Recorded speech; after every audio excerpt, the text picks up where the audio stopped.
Silakan duduk semuanya, shalom.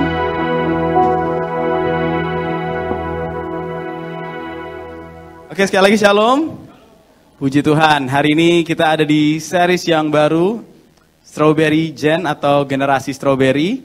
Ada yang tahu artinya apa? Ada yang pernah dengar gitu ya? Apa sih ini strawberryan gitu ya? Nah, Strawberry Generation ini akan dibagi jadi dua part. Nah, hari ini adalah part yang pertama. Kita akan melihat apa kata firman Tuhan tentang hal ini. Karena seringkali sebenarnya Strawberry Generation ini adalah label yang diberikan untuk generasi kita. Ya, generasi muda khususnya. Kenapa sih? Karena seringkali kita dianggap seperti strawberry. Dalam arti kelihatannya menarik, cantik gitu ya. Tapi pada saat mendapat tekanan, apa yang terjadi? Apa yang terjadi? Strawberry kalau ditekan, pecah, hancur, benyek gitu ya. Ya, itu yang terjadi. Jadi seringkali kita dianggap seperti itu. Saya nggak bilang kita semua harus seperti itu, tapi ini stereotip yang seringkali ditujukan untuk generasi kita. Ya, mereka dianggap sebagai generasi yang rentan, rapuh dalam menghadapi tekanan. Makanya berbagai isu mental itu juga mengalami viral ya di zaman-zaman generasi muda kita ya, segala macam penyakit-penyakit mental itu muncul ya. Walaupun sekali lagi nggak semua penyakit mental yang kita pikir itu penyakit mental adalah sesuatu yang benar, karena banyak di antara generasi muda juga self-diagnose. Tahu ya, self-diagnose. Dia nggak ke dokter, tapi dia lihat ciri-cirinya, wah saya nih, ini saya nih, ini saya nih. Dan akhirnya dia meromansakan hal itu, ya, mengasosiasikan dirinya dengan penyakit-penyakit mental tertentu supaya dia menjadi relevan dengan orang-orang yang sedang mengalami hal yang sama. Iya, aku juga loh. Justru kayaknya kalau nggak sakit mental, kagak seru gitu, kagak matching sama generasi yang ada sekarang. Nah, balik lagi, ini semua diawali atau dimulai dari peristiwa istilah ini muncul ya, yaitu generasi strawberry. Nah, ada dua respon yang seringkali identik dengan generasi strawberry pada saat mereka menghadapi tekanan. Nah, two common responses for strawberry generation. Yang pertama adalah denial. Ya, sering dengar kata itu? Denial. Artinya apa sih? Menghindari apa yang seharusnya menjadi tanggung jawabnya. Avoiding accountability or refusing to acknowledge the truth. Menolak apa yang menjadi kebenaran. Menolak untuk menerima kebenaran tersebut, ya. Termasuk kebenaran firman Tuhan. Dan yang kedua, respon yang seringkali muncul adalah self-pity. Self-pity is an excessive focus on one's suffering or oneself. Fokus yang berlebihan, eksesif ya, berlebihan kepada penderitaan atau kepada diri sendiri. Dan yang diutamakan adalah perasaan daripada tindakan. Jadi biasanya orang yang self-pity, dia akan selalu berfokus sama penderitaannya, apa yang dia rasakan, tapi tidak ambil tindakan apa-apa untuk keluar dari rasa sakit itu, atau dari penderitaan itu. Nah, dua hal ini saling berkaitan. Biasanya orang bisa juga diawali dengan jadi self-pity dulu, fokus sama keadaan diri sendiri yang penuh dengan masalah. Aduh, masalah gue banyak banget, gue baru ngalamin ini, keluarga gue kayak gini, dan lain sebagainya. Nah, pada saat dia harusnya mengambil sebuah tindakan atau tanggung jawab, dia tidak melakukannya, dia jadi denial. Pada saat ada firman Tuhan dibagikan, dia bilang, enggak sesuai dengan apa yang ku alamin. Dia menolak kebenaran gara-gara apa yang dialami. Nah, jadi biasanya dua hal ini temenan. Dan saya berdoa kita waktu dengar firman ini, kita tidak mengarahkan firman ini untuk orang-orang lain. Ya. Jadi pas kita dengar firman ini, yang kita perlu lakukan adalah kita periksa diri kita. Apakah aku punya respon-respon semacam ini? Denial dan self-pity. Ya, supaya kita tidak jadi generasi strawberry. Sebaliknya, supaya kita jadi generasi ilahi. Amin. Jadi generasi yang takut akan Tuhan, yang cinta Tuhan, yang jadi berkat untuk banyak orang. Jadi kita perlu memeriksa keadaan kita pada saat kita mendengar firman Tuhan ini. Dan ada tokoh Alkitab yang punya respon tentang dua hal ini. Hari ini kita akan belajar dari Yunus. Yang punya Alkitab boleh buka Yunus. Hari ini kita akan habiskan kitab Yunus, karena kitab Yunus cuma 4 pasal dan pasalnya pendek-pendek ya. Boleh buka Yunus 1. Dan kita akan baca sama-sama, go through bareng-bareng, walaupun tidak semua ayat tentunya kita baca. Kita akan belajar beberapa prinsip-prinsip yang bisa kita pelajari ya dari kitab Yunus. Yang mau boleh katakan amin? Ya, oke. Nah, ini ayat yang pertama sampai yang ketiga. Semua yang ada di slide ini terjemahan sederhana Indonesia atau TSI. Ya, mungkin berbeda sedikit dengan terjemahan baru atau Alkitab yang ada di Alkitab buku kita. Nah, beberapa puluh tahun yang lalu ada seorang Nabi Israel bernama Yunus, anak Amitai. Oke, Yunus, anak Amitai. Tuhan memberi perintah ini kepadanya. Pergi dan peringatkanlah penduduk ibu kota besar Niniwe bahwa aku akan segera menghukum mereka karena perbuatan mereka jahat sekali. Nah, Yunus, anak Amitai ini berasal dari kota Gad-Hefer. Jadi nama Yunus ini sebenarnya sudah pernah tersebut di 2 Raja-Raja 14 ayat 25. Jadi dia telah menjadi nabi pada zaman itu, di masa itu, dan dia tinggal di sebuah area yang terletak di perbatasan antara suku Naftali dan suku Zebulon. Nah, dia dapat perintah, dia dapat sebuah responsibility atau tanggung jawab. Oke? Perintahnya adalah pergi dan peringatkanlah penduduk ibu kota besar Niniwe. Ibu kota besar Niniwe. Niniwe ini adalah capital city dari kerajaan Asyur. Jadi pada saat itu Asyur ini bisa dibilang the most powerful kingdom on earth. Kerajaan yang paling kuat. Nah, ibu kotanya adalah Niniwe. Ada satu raja di sana namanya Raja Sanherib. Ini raja yang jahat dan juga raja yang sangat berkuasa. Ini udah double kill, ya kan? Udah jahat, berkuasa. Kalau dia jahat tapi nggak berkuasa mending kan. Tapi dia berkuasa dan dia jahat. Dan karena rajanya jahat, tentunya rakyatnya juga jahat. Jadi Tuhan tuh mau menjatuhkan hukuman, dan inilah hebatnya Tuhan. Tuhan kita tuh selalu penuh dengan kasih karunia, amin. Selalu mencoba memberikan second chance. Bahkan sebenarnya chance-nya nggak cuma 2 kali, berkali-kali gitu. Jadi kalau dia mau hukum nih, biasanya dia kasih peringatan. Kasih lagi peringatan, berkali-kali. Padahal peringatannya semua diabaikan. Ya, sampai akhirnya karena terus-menerus diperingatkan, terjadilah sebuah hukuman. Nah, sama halnya, ini juga yang Tuhan mau lakukan kepada ibu kota Niniwe ini. Nah, di dalam Niniwe ini ada tinggal sekitar 120.000 orang. Oke, dan Tuhan berencana menjatuhkan hukuman. Nah, tapi apa yang terjadi? Tetapi Yunus tidak mau pergi ke Niniwe. Dia malah mencoba melarikan diri dari hadapan Tuhan. Lihat ya, dapat responsibility, dia melarikan diri. Dan pergi ke Yopa, tempat yang berlawanan arah dari perintah Tuhan. Jadi itu ada pelabuhan namanya Yopa. Di sana ia mencari kapal dan dia mau berlabuh pergi pakai kapal itu ke kota Tarsis. Kota Tarsis ini sebenarnya di daerah Spanyol. Ya, membayar ongkos untuk perjalanan tersebut dan menaiki kapal itu. Nah, kenapa Yunus lari dari Niniwe dan menuju Tarsis? Ada beberapa penafsiran. Yang pertama, dia takut, ya. Yang kedua, karena Asyur adalah musuh Israel, kehancuran bangsa Asyur berarti kemenangan Israel. Benar nggak? Dia pengen bangsanya menang. Kalau gitu biarin aja Tuhan hukum si Asyur biar hancur. Jadi kan Israel menang. Aku nggak mau lakukan ini. Aku nggak akan peringatkan mereka. Jadi dia berusaha kabur. Tapi itu baru spekulasi. Nanti kita akan lihat ya apa sih sebenarnya alasannya Yunus lari ke Tarsis. Nah, kalau dilihat inilah perjalanannya. Harusnya Yunus pergi ke Niniwe ya. Kalau di sini yang garis warna orange. Tapi dia pakai kapal berangkat dari Yopa menuju ke Tarsis. Lihat ya, kurang jauh memang mainnya dia. Jauh banget ya kan. Dari disuruh ke sana, terus perginya malah arah yang berlawanan dan sangat jauh. Tapi ternyata di tengah jalan nih ada sesuatu yang terjadi. Anticipated route ya, di tengah jalan ada sesuatu yang terjadi. Yuk kita lihat apa yang terjadi. Kemudian Tuhan mengirimkan angin yang sangat kencang ke laut. Dan terjadilah badai yang sangat besar dan kuat sehingga kapal itu hampir pecah. Jadi si Yunus ada di kapal ini, terus ada angin badai, sangat kuat, sangat kencang, sehingga kapal ini hampir pecah. Berarti udah, kalau pecah mereka semua akan meninggal.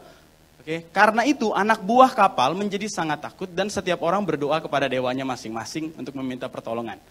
Kalau kalian pernah naik pesawat, terus tiba-tiba pesawat turbulence nggak berhenti-berhenti, kalian akan mendengar doa dari berbagai agama, ya kan? Kiri kanan mulai berdoa, mungkin ada yang bahasa roh juga, ya kan? Ini mungkin kejadiannya kayak kurang lebih kayak gitu. Semua mulai berdoa ke dewanya masing-masing, minta pertolongan. Tuhan tolong, Tuhan tolong, Tuhan tolong, Tuhan tolong gitu ya.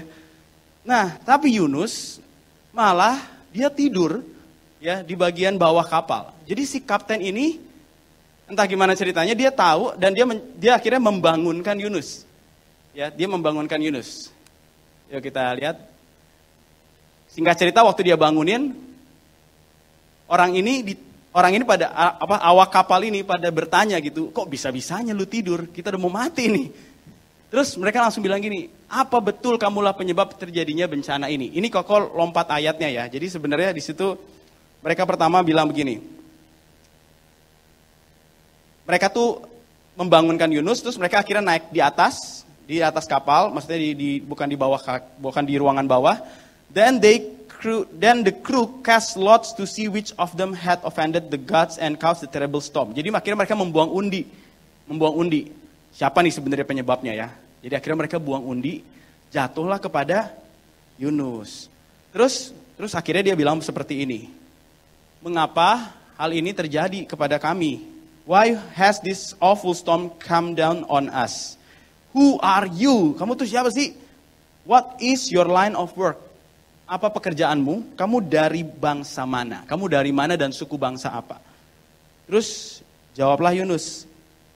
Saya orang Ibrani, saya menyembah Tuhan yang bertahta di surga, dan yang menciptakan apa? Lautan dan daratan. Terus dia bilang gini, saya sedang berusaha melarikan diri dari hadapannya. Nah, dari sini aja kamu udah bisa ngelihat nih, denialnya Yunus. Dia bilang, dia orang Ibrani dan menyembah Tuhan yang bertahta di surga. Jadi kalau di zaman itu sebutan Tuhan yang bertahta di surga atau God of Heavens itu tuh kayak Tuhan di atas segala Tuhan. Ini yang paling besar, yang paling hebat. Dan dia menciptakan lautan dan daratan. Dan lu coba lari dari dia lewat jalur laut. Iya kan? Aku sedang berusaha melarikan diri dari hadapannya. Jadi kamu tahu kebenarannya, kamu tahu siapa Tuhanmu, kamu tahu dia Tuhan yang berkuasa atas lautan dan daratan, dan kamu mencoba lari dari dia, dan kamu pikir kamu bisa melarikan diri lewat laut. Gitu ya. Lewat daratan juga udah pasti nggak bisa. Pada dasarnya kamu nggak mungkin bisa lari dari hadapannya. Kamu nggak bisa lari dari Tuhan. Yang mengerti katakan amin. Nah, jawab Yunus, dia bilang begini. Sekarang saya tahu bahwa sayalah penyebab badai ini. Oke? Angkat dan buanglah saya ke laut, maka badai ini pasti akan tenang kembali. Tetapi orang-orang yang penyembah berhala di kapal itu ya, maksudnya awak kapal itu kan bukan penyembah Allah Israel.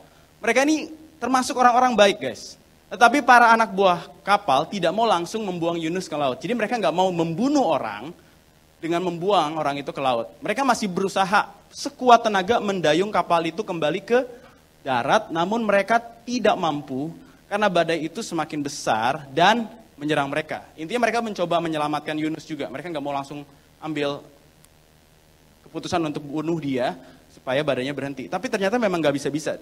Dan mereka akhirnya menyerah. Dan apa yang terjadi? Karena itu mereka pun berseru kepada Tuhan. Sebelum Yunus dilempar, mereka doa dulu. Ya, mereka doa dulu. Karena mereka takut ini. Ini Tuhan, God of the heavens, yang berkuasa atas lautan dan daratan. Ya Tuhan, janganlah binasakan kami karena nyawa orang ini. Yang tidak melakukan kesalahan apapun kepada kami. Ya Tuhan, Engkau sudah melakukan apa yang Engkau kehendaki. Lalu mereka mengangkat Yunus dan membuangnya ke laut. Maka laut menjadi tenang kembali. Oke. Nah, perhatikan di sini kelihatannya ya. Yunus itu kelihatannya baik. Kelihatannya dia mau jadi pahlawan, ya kan? Dia bilang begini, ini gara-gara gua. Udah buang aja gua ke laut. Nanti pasti beres. Kayaknya, kan orang berpikir gini ya, ih gila ya dia mau berkorban. Dia mau berkorban loh, wah keren banget gak sih? Terus mereka gak mau, jangan, kita berusaha kembali ke darat dulu. Akhirnya gak bisa. Terus mereka doa sama Tuhan dan akhirnya mereka buang Yunus ke laut. Nah, tapi perhatikan ya, sebenarnya ini adalah bentuk denialnya Yunus. Waktu dia katakan seperti ini, angkat dan buanglah saya ke laut, maka badai ini pasti akan tenang kembali. Kalian bayangin, tujuan Tuhan bukan membunuh Yunus. Tujuan Tuhan adalah mengembalikan dia kepada tanggung jawab yang sudah diberikan. Amin. Kebenaran yang sudah disampaikan. Itu loh tujuan Tuhan. Tuhan gak bilang, kamu mati aja kamu.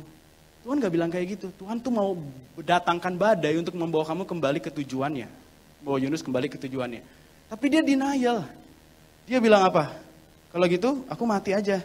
Buang aja aku ke laut. Nanti badainya akan berhenti. Dia lebih memilih mati daripada bertobat. Perhatikan.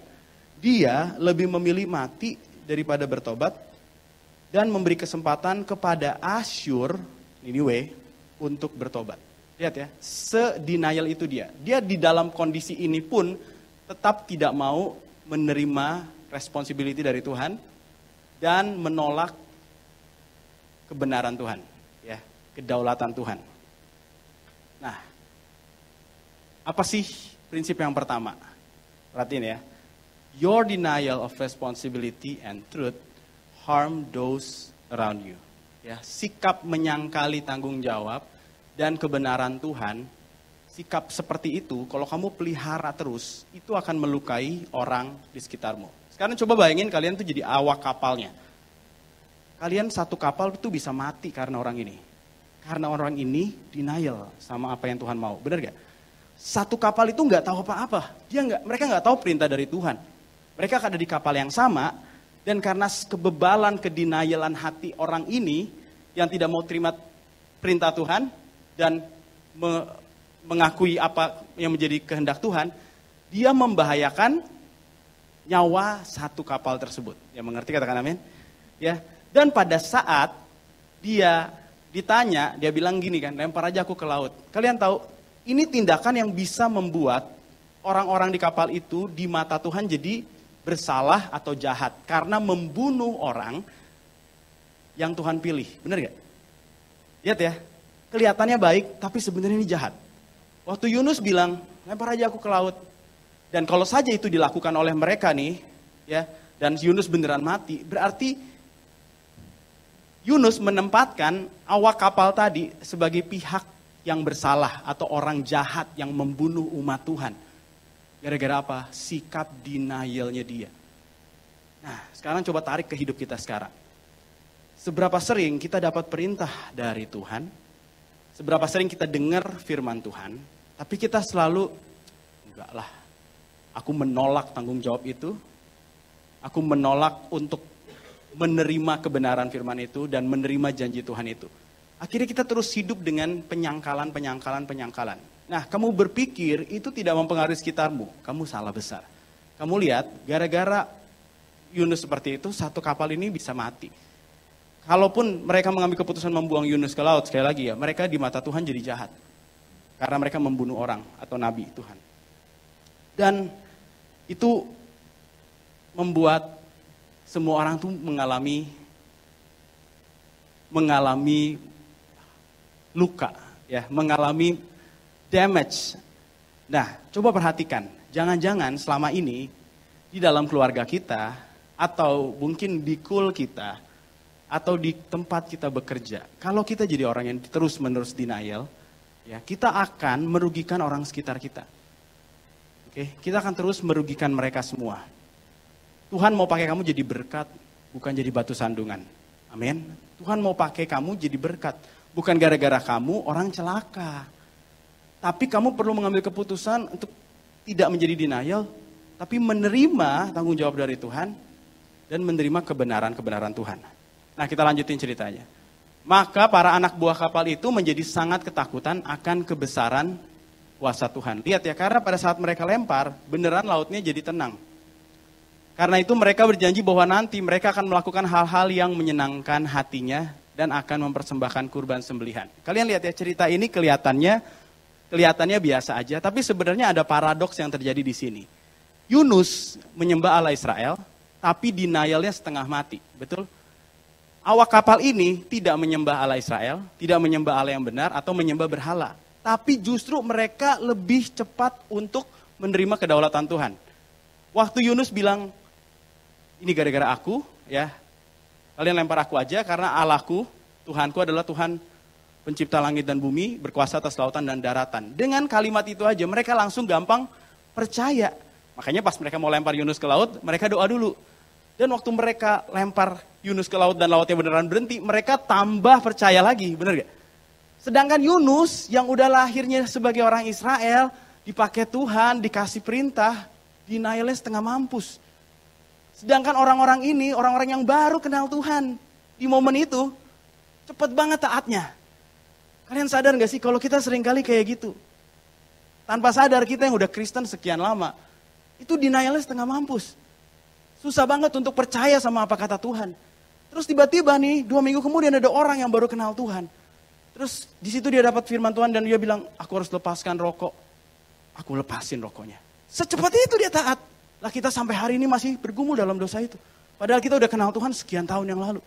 Lihat ya, denialnya kamu itu bisa melukai orang sekitar kamu. Amin. Mungkin ada orang yang jatuh dalam dosa pornografi. Kamu juga. Dia pas tobat dengar kasih Tuhan, betapa baiknya Tuhan, langsung dia ambil putusan ekstrim. Aku gak mau lagi jatuh dalam dosa pornografi. Kita sampai hari ini pelayanan, dan kita masih main-main di dosa itu. Kamu pikir itu gak masalah gitu? Lihat ya, your denial of responsibility and the truth of God will harm those around you. Orang sekitar kamu tuh akan kena dampaknya. Itu tinggal tunggu waktu aja. Jadi kita perlu belajar untuk gak jadi seperti itu, amin. Kita perlu belajar untuk mengambil tanggung jawabnya kita. Kalau kita terus mau bandingin hidup kita sama orang lain, tanggung jawab kita sama tanggung jawab orang lain itu gak akan ada habisnya. Oke, gak akan ada habisnya. Kalau kita mau bandingin gini, ya tapi kan dia enak, keluarga gue gini, keluarga dia kan komplit, keluarga gue broken home. Itu gak akan ada habisnya. Ya, itu gak akan ada habisnya. Take your own responsibility. Amin. Take your own responsibility. Sama aja kita kayak Yunus kalau kita terus membanding-bandingkan. Oke, kita lanjut. Nah, waktu Yunus dilempar, Yunus tuh dimakan ikan. Kalau ada yang pernah ikut sekolah minggu, Yunus tidak dimakan ikan paus. Alkitab mencatat ikan yang besar. Pokoknya cari gambar yang paling make sense. Ya inilah yang paling make sense. Ya, kalau mulutnya kecil, matilah sudah Yunus itu di tengah jalan, ya kan? Di tengah mulutnya tuh udah mati duluan, mana bisa sampai di dalam perut. Di sini dikatakan ya, now the Lord had arranged for a great fish ya, to swallow Jonah, and Jonah was inside the fish for 3 days and 3 nights. Ya, jadi kalau mulutnya gede banget, kemungkinan dia aman, nggak kena giginya kan, terus masuk dia sampai ke dalam perut. Jadi aku pikir ini gambarnya paling make sense. Terus di dalam perut ikan, siapa yang sering makan ikan? Ya, bayangin ini kebalikan, kitanya di dalam perut ikan. Terus dia berdoa, ya dia berdoa. Nah, Koko akan bacain doanya. Nanti coba kalian perhatiin ada yang aneh atau enggak. Ya, kita lihat konteksnya ya. Dia nih baru aja nih melawan Tuhan nih, lari dari Tuhan. Hampir bikin satu kapal mati gara-gara dia. Ya. Terus dengan sikap sok pahlawannya dia juga sebenarnya bisa menempatkan orang-orang kapal itu jadi jahat di mata Tuhan. Benar ya? Lihat ya dengan semua kengacoan yang dia sudah lakukan dan sikap stubborn dan denialnya dia, terus sekarang dia doa. Nah, coba kamu perhatiin doanya dia. Dari dalam perut ikan itu, Yunus berdoa kepada Allah, katanya, ya Tuhan, seperti penulis Mazmur berkata, waktu aku dalam kesusahan besar, aku berseru kepadamu minta tolong, dan engkau sudah menjawab aku. Ketika aku berada jauh, dan seperti sudah dalam kuburan, aku berseru kepadamu, dan engkau pernah mendengar seruanku, dan menyelamatkan aku. Engkau sudah melemparkan aku di tengah laut yang paling dalam. Di sana arus air semuanya sudah mengelilingi aku. Ombak dan gelombang yang engkau kirim menenggelamkan aku ke bawah. Aku pikir engkau sudah mengusir aku jauh dari hadapanmu. Dan bagaimana mungkin aku melihat lagi rumahmu yang kudus di Yerusalem. Lautan luas menutupi seluruh tubuhku. Air laut menenggelamkan aku. Dan rumput laut seolah-olah sudah melilit kepalaku. Siwit melilit kepalanya gitu ya. Aku tenggelam sampai ke bagian yang paling dasar dari gunung-gunung yang berada di bawah laut. Seolah-olah pintu gerbang dunia orang mati sudah terkunci dan aku dipenjarakan di sana untuk selamanya. Tetapi engkau ya Tuhan sudah menyelamatkan aku dari liang kuburku dan memberikan hidupku kembali. Perhatikan nih, ketika aku semakin lemah, dan hampir mati, aku teringat kepadamu. Dan doaku sampai kepadamu. Ke dalam rumahmu yang kudus. Sia-sia saja orang-orang yang menyembah berhala, karena mereka meninggalkan engkau yang mengasihi mereka dengan setia. Tetapi aku akan menyanyikan syukur dan mempersembahkan korban kepadamu. Semua janjiku pasti akan kulakukan. Yang, ya Tuhan penyelamatku. Kemudian Tuhan memerintahkan ikan itu supaya memuntahkan Yunus ke darat. Dulu, waktu Koko baca ayat ini, Koko selalu mengimajinasikan, ya di situ Yunus sebenarnya bertobat.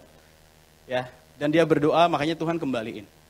Tapi kalau dibaca dari doanya, ada nggak sih kata-kata maaf sama Tuhan? Ada nggak kata-kata maaf sama Tuhan? Nggak ada. Kalian tahu, kalau tadi denial, ini area self-pity. Self-pity itu gini, kalau dia dalam keadaan punya masalah, yang penting cuma perasaannya dia. Dia nggak pikirin perasaan orang lain, apalagi Tuhan. Aku jatuh dalam dosa nih. Wah, udahlah, hancurlah hidupku. Dia nggak minta maaf sama Tuhan. Dia nggak minta maaf sama orang yang dia lukai. Yang dipikirin cuman gimana ya, aku gimana nih, keadaanku gimana nih. Tolong dong, ngomong sesuatu dong sama aku. Aku gimana nih. Cuma me, myself, and I. Fokusnya cuma diri sendiri aja. Nah, Koko pertama nggak sadar, sampai akhirnya Koko penasaran, Koko buka doanya Daud. Waktu dia baru ditegur, abis jatuh dalam dosa sama Batsheba. Kalian bandingin sendiri. Ya, ini 10 ayat nih doanya si Yunus. Dan kalau kalian perhatiin, dalam 10 ayat ini ada 20 kali Yunus bilang gini, aku dan ku. Kata aku diulang berkali-kali, kata ku diulang berkali-kali, kalau ditotalin tuh ada 20 kali. Jadi doanya Yunus cuma tentang aku. Bahkan kata-kata yang paling menyakitkan apa? Ketika aku semakin lemah dan hampir mati, aku teringat kepadamu. Kalau nggak dibikin hampir mati, dia nggak akan ingat Tuhan. Self-pity tuh kayak gitu, udah mau mati aja, masih Tuhan. Aku bertobat cuy. Ya kan, pikirin hati Tuhan yang lu sakitin berkali-kali, pikirin orang yang lu rugiin berkali-kali. Lu masih mikirin diri lu sendiri. Ketika aku melemah dan hampir mati, aku teringat kepadamu. Makanya Tuhan bawa dia masuk ke dalam laut, ya kan? Kalau enggak dia enggak ingat Tuhan. Ngerti ya? Jadi kalau hari-hari ini kita tuh ngalamin sesuatu, jangan sampai nih kita memelihara mental itu. Amin. Yang kita pikirin cuman perasaan kita. Sedih itu wajar guys. Tapi berlarut dalam kesedihan, berlebihan, dan berfokus hanya pada perasaan, tidak melakukan tindakan apa-apa, itu masalah. Sekarang lihat Daud. Daud tuh doanya kayak gini. Lihat ya, beda banget nuansanya. Dia waktu ditegur nih, kasihanilah aku ya Allah. Menurut kasih setiamu, hapuskan pelanggaranku. Dia langsung ngaku, kalau aku buat kesalahan, menurut rahmatmu yang bersihkanlah aku dari kesalahanku. Ya kan, dia berarti mengakui kesalahannya. Dan tahirkanlah aku dari dosaku. Dia ngaku dosanya dia. Sebab aku sendiri sadar akan pelanggaranku. Aku senantiasa bergumul terhadap engkau. Terhadap engkau sajalah aku telah berdosa. Lihat ya, doanya Daud sama Yunus itu beda banget. Dan melakukan apa yang kau anggap jahat. Supaya ternyata engkau adil dalam putusanmu. Bersih dalam penghukumanmu.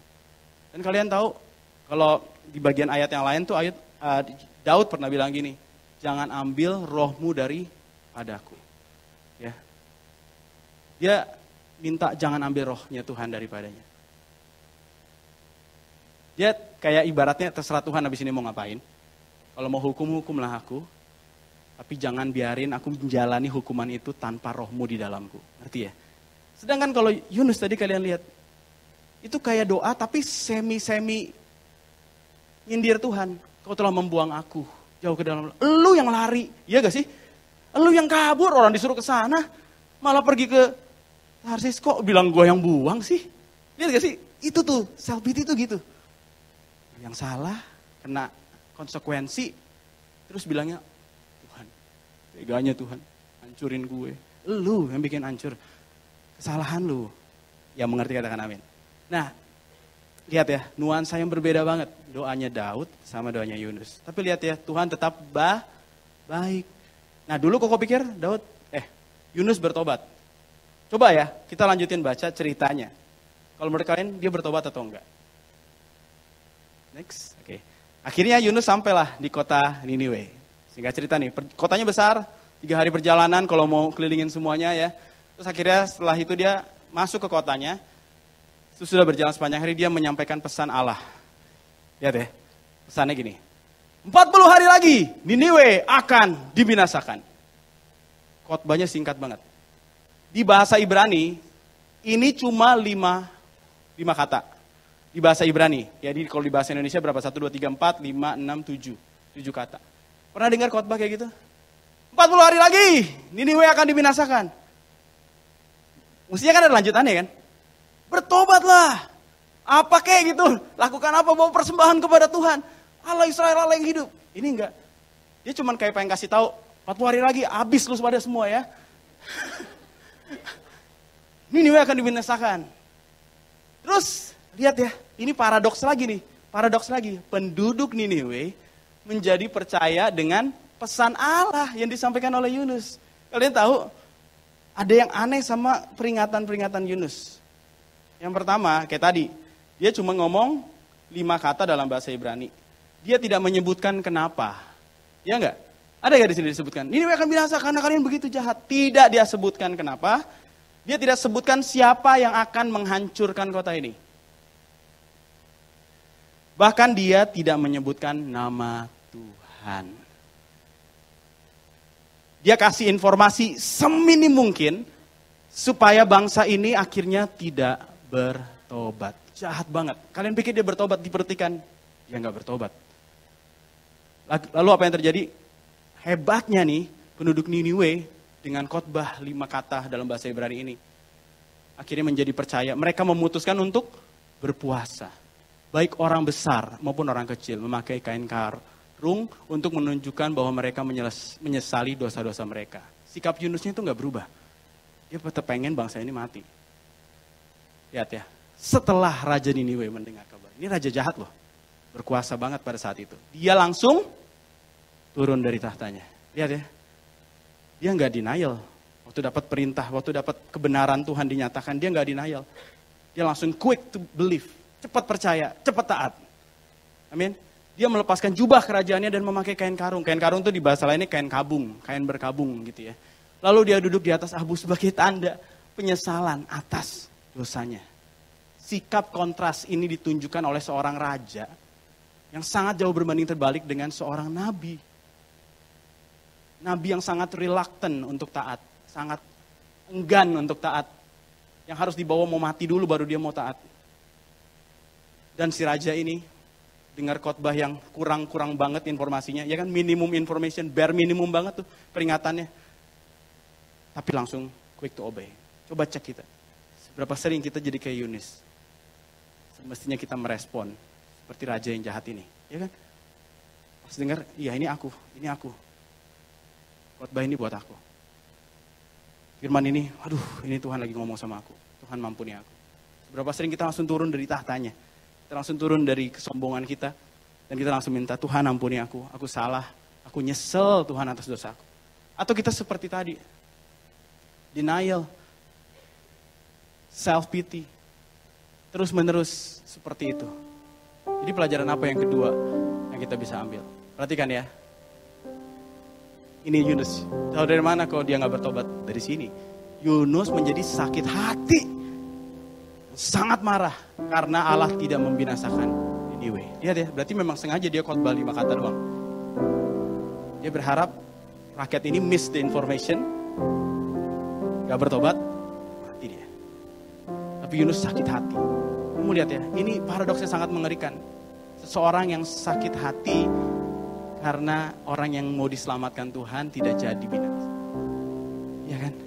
Seakan-akan Yunus tuh gak kenal siapa Tuhan. Beginilah doa Yunus kepada Tuhan. Ya Tuhan, dulu waktu aku masih di negeriku, di Gad Hefer tadi ya, aku sudah menyangka bahwa engkau akan melakukan hal seperti ini. Itulah sebabnya aku melarikan diri ke Tarsis. Jadi dia bukan takut sama Niniwe, ya, tapi dia tahu persis karakter Tuhan yang akan selalu memberikan pengampunan, memberi kesempatan. Makanya di sini dia kutip di kitab Kejadian karakternya Tuhan. Ini pernah disebutkan sama Musa. Dia kutip nih. Engkau maha pengasih, berbelas kasihan, panjang sabar, dan setia kepada janji-janjimu. Ketika orang melakukan kejahatan, engkau tidak cepat marah, engkau panjang sabar. Selalu siap mengubah rencana sehingga mereka tidak jadi dihukum. Lihat ya, dia tahu tapi dia denial. Dia tahu Tuhannya seperti apa, dia tahu karakter Tuhannya seperti apa. Tapi dia terus menerus denial. How many of us just like that? Berapa banyak dari kita tuh seperti itu. Kita tahu Tuhan itu mati buat dosa kita di kayu salib. Tiap tahun juga ngerayain Paskah, Jumat Agung. Tapi sampai hari ini kita masih bilang Tuhan tuh jahat, Tuhan tuh gak adil. Itu denial guys, itu denial. Kamu tahu karakter Tuhan, tapi kamu selalu curiga sama dia. Berarti kamu refusing to acknowledge the truth. Menolak untuk mengakui karakternya Tuhan, kebenarannya Tuhan. Dan apa sih pelajaran yang kedua? Perhatikan ya, dwelling in self-pity. Berdiam dalam rasa mengasihani diri sendiri yang berlebihan. Lead you nowhere. Memang secara geographically, Yunus pindah dari dasar laut, dia bisa datang ke Niniwe. Tapi in term of heart position, dalam konteks sikap hati, Yunus gak berubah. Pokok khotbah ini ya, bukan untuk berusaha membuat kita tuh jadi rasa terintimidasi. Tapi tolong tangkap hati di balik ayat ini. Ayat ini tuh berharap gini deh. Tuhan gak mau kamu tetap ada di situ terus. Tuhan gak mau kejadian yang 5-10 tahun lalu membuat kamu tidak bertumbuh sampai hari ini. Tuhan gak mau kejadian di masa lalu yang begitu menyakitkan membuat kamu terus-menerus tinggal di masa lalu. Dia mau kamu growth, amin. Dia mau kamu grow from some level to another level. Nah tapi kamu gak bisa kemana-mana, kamu gak bisa bertumbuh kalau kamu terus-menerus memelihara self-pity. Kamu selalu balik ke dalam hidupmu, ingat lagi masa lalu, ya memang gue kayak gini sih. Wah, selalu mengeluh lagi dengan masalah itu, mengeluh lagi. Kamu keluhin sampai tahun 2033 pun, masalahnya itu udah gak pernah bisa berubah lagi, amin. Yang kamu perlu lakukan adalah melihat kejadian yang sudah berlalu dan memaknainya dengan cara yang berbeda. Kalau kamu gak bisa ubah kejadiannya, ubah cara kamu memandangnya. Amin. Kalau tidak, your self-pity will lead you nowhere. Gak akan kemana-mana. Kamu bisa secara fisik kemana-mana. Oh kamu pelayanan makin banyak ya. Kamu makin padat ya. Kayak tadi Yunus pun bisa tetap pelayanan kan ini. Kalau udah diperhatikan tetap pelayanan. Tapi lihat, hatinya gak kemana-mana. Hatinya masih pahit, sakit, benci, malah sampai marah lagi sama Tuhan. Tuhan yang lu marah itu, Tuhan yang keluarin lu dari perut ikan. Ya kan? Lu pikir dia gak tahu lu bakal marah. Lu pikir Tuhan gak tahu respon lu bakal kayak gitu. Coba bayangin deh, Tuhan tahu gak sih? Tahu. Tapi Tuhan tuh lagi display sesuatu buat Yunus. Yunus, kalau saya sesayang itu sama Niniwe, bangsa gak kenal Tuhan. Masa aku gak kasih kesempatan sama kamu, umatku, bangsa Israel. Ini orang Israel ini. Perjanjian. Aku juga kasih kesempatan sama kamu. Amin. Dan hari ini Tuhan juga kasih kesempatan sama kita. Amin. Please, for your own sake, demi hidupmu sendiri, buang self-pity itu. Buang self-pity itu. Kamu boleh ginilah, kalau kita mau adu-aduan, hidup gue lebih hancur. Enggak, hidup gue lebih jelek. Ini gak ada habisnya, ya kan? Hidup gue lebih hancur kok enak ngomong kayak gitu. Kok tau kayak hidup gue. Terus ntar ada lagi, lu mah gak seberapa, hidup gue lebih parah, dosa gue lebih gak, iya kan? Itu gak akan ada habisnya guys. Pertanyaannya gini, bukan siapa yang paling hancur hidupnya, tapi siapa yang mau bertumbuh. Amin. Orang hidup paling nyaman pun bisa juga kok punya self-pity. Udah hidup paling privilege, orang tua ada duit, kuliah tempat bagus, kerja tinggal minta tolong bapak kasih kerjaan. Self-pity tetap aja. It will lead you nowhere. Amin. Yuk kita lihat kelanjutannya. Lihat ya, ini sekarang cuman antara Tuhan sama Yunus. Tadi Niniwe-nya udah selesai. Lihat apa yang Tuhan lakukan. Ini kata-kata Yunus. Jadi sekarang ya Tuhan, karena engkau tidak jadi membinasakan Niniwe. Baca deh, tepok jidat kalian. Jadi sekarang, karena engkau gak jadi, matiin gue aja, cabut aja nyawa gue. Karena lebih baik aku mati daripada hidup. Berkata itu lebih baik gue mati daripada gue ngeliat bangsa itu selamat. Lalu Tuhan berkata, perhatiin ya, Tuhan tuh gak langsung kurang ajar lu ya. Terus bilang gini, pantaskah kamu marah karena aku tidak membinasakan Niniwe? Dia gak jawab, pergi dia. Kurang ajar gak? Pernah gak kalau lu ngomong sama orang nih, itu orangnya pergi. Oh, mau dengar. Lalu Yunus pergi ke sebelah timur kota itu dan membangun pondok kecil.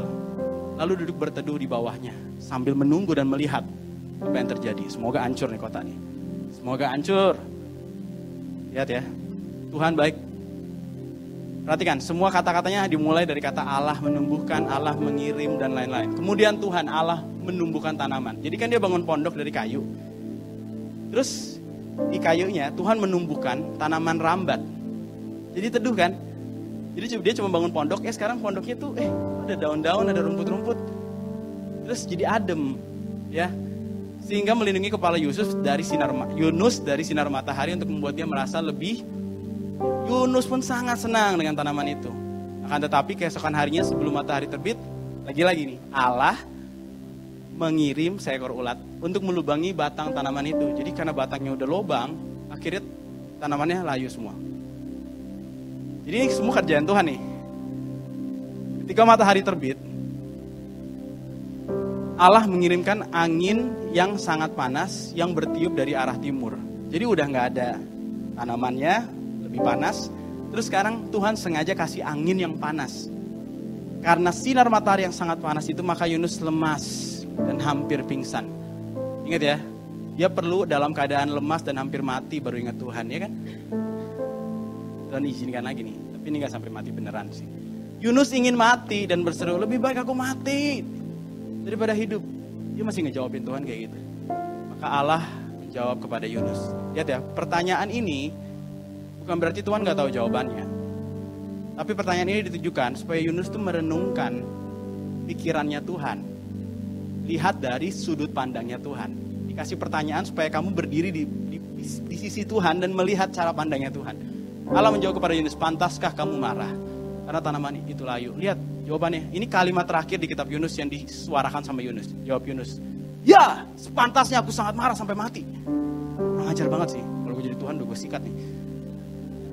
Ya bayangin, gue yang kasih tanamannya tumbuh.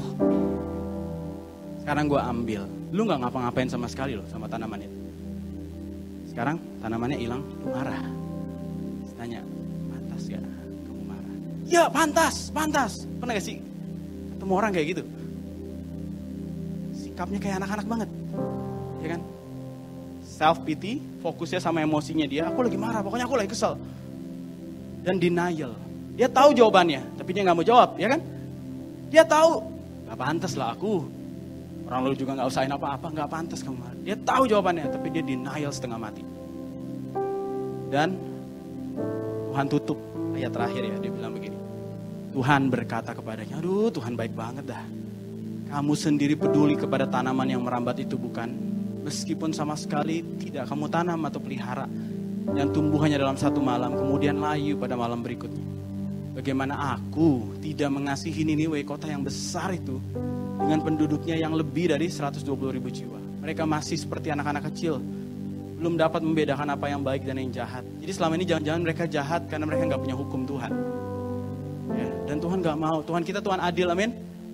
Dia gak tahu dan dia lakukan kejahatan. Tuhan gak mau langsung kayak gitu. Langsung sikat mereka.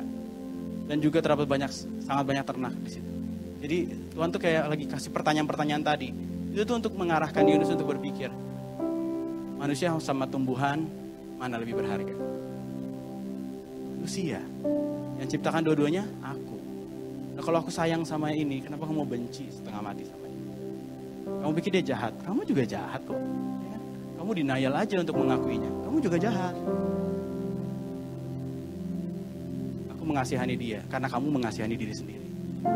Self pity, aku mengasihi bangsa ini. Kalau kamu mengasihi diri sendiri, kamu fokusnya cuma hatimu, tapi kamu gak pernah pikirin hati Tuhan. So the last thing, untuk belajar dari kitab ini, dalam perspektif self pity and denial. Growth come through self reflection in God's perspective. Lihat ya, Tadi ada 4 kali Tuhan tulis gini. Tuhan ngapain aja? Tuhan menumbuhkan tanaman, ya kan? Tuhan mengirim ulat, makan. Tuhan kasih angin, oke? Dan Tuhan lakukan semua itu. Ya, perhatikan. Tuhan Allah menumbuhkan tanaman, Tuhan Allah mengirimkan seekor ulat, Tuhan Allah mengirimkan angin yang sangat panas. Ya. Semua itu tidak terjadi tanpa tujuan. Semua itu terjadi untuk menggiring Yunus melihat perspektifnya Tuhan. Karena kalau dia bisa melihat dengan perspektifnya Tuhan, dia akan bertumbuh. Amin. Nah, seringkali masalah kita di self-pity dan denial ini adalah kita cuma pikirin point of view kita. Kita nggak pikirin point of view Tuhan. Tapi Tuhan akan membantu kita untuk belajar dari point of view dia. Makanya dia mengirimkan ini, mengirimkan itu, mengirimkan ini. Jadi kamu jangan berpikir suatu kebetulan kalau Tuhan mengirimkan orang sama kamu untuk ngomong sama kamu. Tuhan mengirimkan sebuah kejadian sama kamu untuk membicarakan atau menyampaikan sebuah pesan tersembunyi di baliknya. Mungkin kamu ketemu orang, ada orang ngomong kayak gini. Mungkin kamu ngalamin sesuatu di jalan. Lihat ya, hal-hal kecil itu jangan-jangan itu tidak terjadi tanpa tujuan. Tapi sebaliknya Tuhan lagi mau ngajarin sesuatu. Sekali lagi, dengan semua tanda-tanda yang jelas tadi, kalau kamu tetap denial, kamu tetap tidak akan belajar apa-apa. Kalau kamu tetap self-pity, kamu tetap tidak akan pergi kemana-mana. Hanya jika kamu akhirnya belajar, oke, Tuhan, harusnya gimana? Harusnya gimana? Let go your entitlement. Lepasin semua kepintaranmu, sok tahuanmu. Buang. Dan tanya, Tuhan, then what should I do? Nah, waktu kamu tanya, bukan cuma sekedar nanya. Lihat ya, orang yang self-pity, fokus sama perasaan lebih daripada tindakan. Berarti dia cuma pengen cerita, tapi gak ada tindakan. Nah, aku berdoa, kita waktu dengar tuntunan Tuhan, kita ambil dan bertindak sesuai dengan tuntunan Roh Kudus, sesuai dengan impresi di hati. God's nudge in our heart. Amin. Nah, kalau kamu lakukan itu, semua hal negatif yang terjadi, itu tidak akan membunuhmu, tapi menumbuhkanmu. Justru membuat kamu bertumbuh. Dan itu yang membuat kamu punya resilience. Itu yang membuat kamu jadi generasi ilahi dan bukan generasi strawberry. Amin. Ini buku luar biasa, firman Tuhan ini luar biasa. Dan ini relevan untuk generasi dulu maupun untuk generasi kita. Amin. Hanya jika kita cukup rendah hati untuk belajar dan mempraktekannya, kamu akan melihat perubahan. Simpulannya, your denial of responsibility and truths harm those around you. Kalau kamu memang sayang sama keluargamu, kalau kamu memang sayang sama orang sekitarmu, udah stop being denial. Amin. Ambil tanggung jawab. Tuhan, apa bagianku? Kalau kamu bekerja, bekerjalah dengan benar. Koko akan bacakan. Kemarin Koko tadi pagi sebenarnya Koko tulis hal ini. Apa sih tanggung jawab yang perlu kita lakukan? What is our action to do? Koko bacain aja ya. Kepada Roh Kudus, taruh persis sesuai kebutuhan kalian di hati. Ambil tanggung jawab atas hidupmu. Kerjakan apa yang ditemukan tanganmu dengan segenap hati. Selama belum dipercayakan lebih, berarti memang belum siap. Amin. Percayailah karakter Tuhan dan percayakan hidupmu kepada Tuhan. Percayailah karakter Tuhan, artinya kamu tahu dia Tuhan yang baik dan adil. Tapi mempercayakan hidupmu kepada Tuhan, berarti kamu dengan sengaja mengikuti apa yang Tuhan mau, sekalipun tidak nyaman buat kamu. Lakukan hal ini dengan memiliki hubungan dengannya. Ucap syukur untuk hal-hal yang ada, bukan yang tidak ada. Dan pegang teguh janji Tuhan. Amin. Daripada energi habis untuk mengasihani diri, lebih baik pakai energimu untuk melakukan apa yang firman Tuhan ajarkan dan berprogreslah. Berantakan karena kamu berprogres, tetap lebih baik daripada rapi tapi gak kemana-mana karena self-pity. Biar ini yang kita lakukan. Kok ngomong begini secara general karena konteks kita beda-beda. Ada yang sekolah, ada yang kuliah, ada yang kerja, ada yang lagi cari kerja, ada yang punya masalah keluarga, ada yang punya masalah keuangan, ada yang punya masalah kesehatan, ada yang punya masalah yang lain. Tapi ambil prinsipnya dan praktekkan dalam hidup kita. Jangan jadi denial lagi. Kesian orang-orang di sekitar kamu. Dan jangan self pity, pikirin hati Tuhan yang selama ini juga tersakiti. Dwelling in self pity lead nowhere. Kalau kamu terus begitu, 10 tahun lagi kamu akan bilang sama Tuhan, kalau kamu terus self pity maksudnya, kamu akan bilang sama Tuhan, Tuhan kenapa gini hidupku, aku melayani Tuhan 10 tahun nih, gak ada apa-apa, hidupku gak berubah. You always pointing to God, persis kayak Yunus. Seakan-akan dia lupa dengan semua step-step yang Tuhan udah kasih tahu. Dan yang terakhir, Tuhan mau kita bertumbuh. Tapi bertumbuh itu perlu bagian kita, perlu bagian Tuhan. Amin. Perlu bagian kita untuk apa? Merenungkan self-reflection in God's perspective. Urusan buka pintu, itu Tuhan bukain. Melakukan hal mujizat, itu bagian Tuhan. Ubah air jadi anggur, itu lakukan Tuhan, bagian Tuhan. Amin. Kasih makan 5.000 orang, itu bagian Tuhan.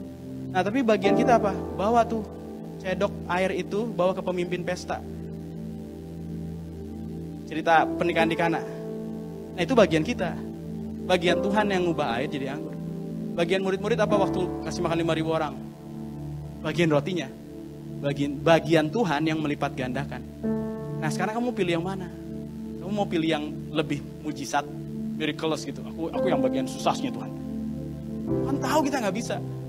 Makanya udah sekarang lakukan bagianmu. Mungkin kamu nggak bisa. Tuhan aku mau kerja di perusahaan ini Tuhan. Gaji sekian. Kamu nggak bisa lakukan itu. Ya udah lakukan bagianmu. Kerja di perusahaan sekarang, kerja yang benar. Jangan males. Ditegur belajar. Amin. Nanti yang mujizat tuh, yang ada unsur mujizatnya, itu bagian Tuhan. Amin. Kalau sudah siap, tidak mungkin Bapak menahan yang baik untuk anaknya. Kalau belum siap, sekalipun baik, ya tidak mungkin dikasih ke anak. Sama halnya, ya kayak Koko dan Tobias, Daniel dan Tobias dan Abigail. Kalau sudah siap, masa kita tahan sih? Tapi kalau udah waktunya, pasti kita kasih. Tapi kalau belum siap, apa yang kita kasih bisa mencelakakan. Hati kita nggak mau celakain anak. Bapak di surga juga nggak mau celakain kamu. Amin. Kita akan tutup dengan ayat ini. Kita baca sama-sama ya. Next lagi. Oke, yuk semuanya baca sama-sama. 1, 2, 3. Meskipun Imam Agung kita itu ada di surga, dia bisa turut merasakan karena dia pernah hidup di dunia ini dan mengalami segala macam. Bedanya, next. Jadi, hendaklah kita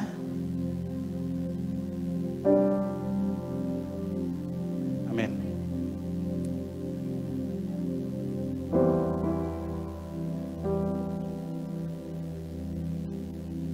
Yang percaya katakan amin.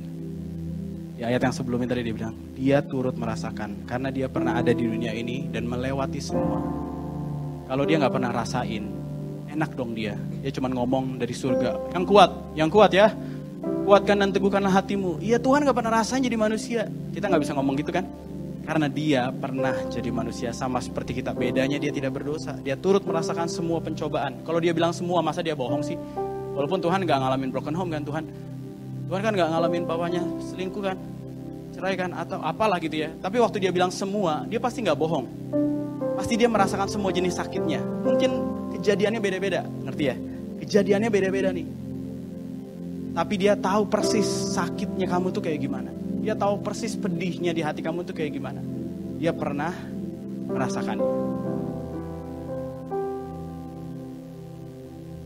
Dan untuk kita semua hari ini, karena Tuhan kita pernah merasakannya, jadi hendaklah kita menghadap tahta Allah tanpa rasa takut. Datang.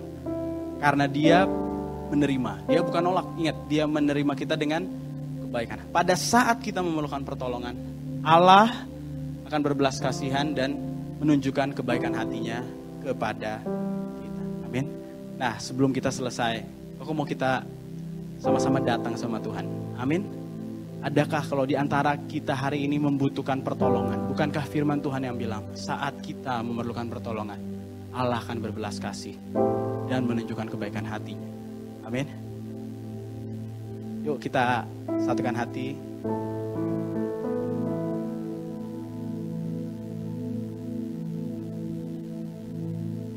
Tuhan, Terima kasih buat hari ini. Kami tahu Roh Kudus bicara buat setiap hati. Kami tahu Roh Kudus menyampaikan pesan-Mu sesuai dengan keadaan kami masing-masing. Masalah kami satu dengan yang lainnya sangat berbeda Tuhan.